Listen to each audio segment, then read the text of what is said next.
Baru-baru ini, nama pelakon Pablo Amirul tiba-tiba jadi sebutan bila tular satu cerita yang agak mengundang tanda tanya. Ada dakwaan mengatakan dia pernah buat review di sebuah gerai air buah di Flora yang hangat diperkatakan di TikTok kerana imej mencolok mata ketika siaran langsung. Bila isu itu mula berlega, ramai yang tertanya-tanya, betul ke Pablo pernah pergi ke sana? Menerusi satu perkongsian semula di Threads, muncul pula rakaman memperlihatkan isterinya, Dr. Hannah Rose, meluahkan rasa cemburu secara berseluruh, tapi dalam masa sama nampak serius. Dia tanya sendiri pada suaminya tentang dakwaan tersebut. Reaksi Pablo? Tegas. Katanya dia tak pernah jejak kaki ke gerai itu. Langsung tak tahu apa yang orang sedang perkatakan. Dengan nada serius, dia ulang berkali-kali. Dia memang tak pernah pergi.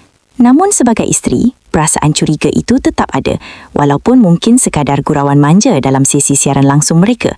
Pablo sampai menegaskan, tak baik sesiapa pun cakap dia pergi sana. Katanya perkara itu tak kelakar. Dia juga jelaskan tentang kekangan masa. Sebagai pelakon dan juga hos, jadual hariannya memang padat, perlu bergerak dari satu lokasi ke satu lokasi lain. Ada masa kena naik penerbangan, turun saja terus sambung perjalanan dengan motosikal dari lapangan terbang ke lokasi acara.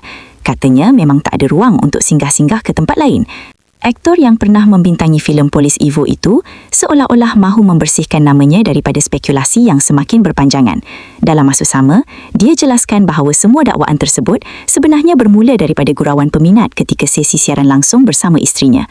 Terdahulu, Pablo yang kini berusia 41 tahun sah bergelar suami kepada Dr. Hannah Rose dengan sekali lafaz dalam majlis yang berlangsung sekitar pukul 12 tengah hari di The Dove Hall, Kuala Lumpur. Sejak itu, pasangan ini sering mencuri perhatian warganet dengan gelagat spontan dan interaksi jujur mereka di media sosial.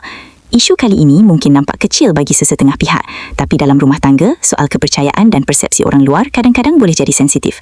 Tambahan pula bila melibatkan tular dan spekulasi di media sosial.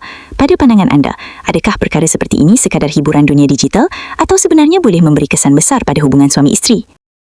Terima kasih kerana menonton Chua Viral TV. Jangan lupa like, komen dan subscribe untuk terus dapatkan update terkini tentang dunia hiburan Malaysia. Jumpa lagi di video seterusnya. Stay tuned untuk lebih banyak kisah sensasi.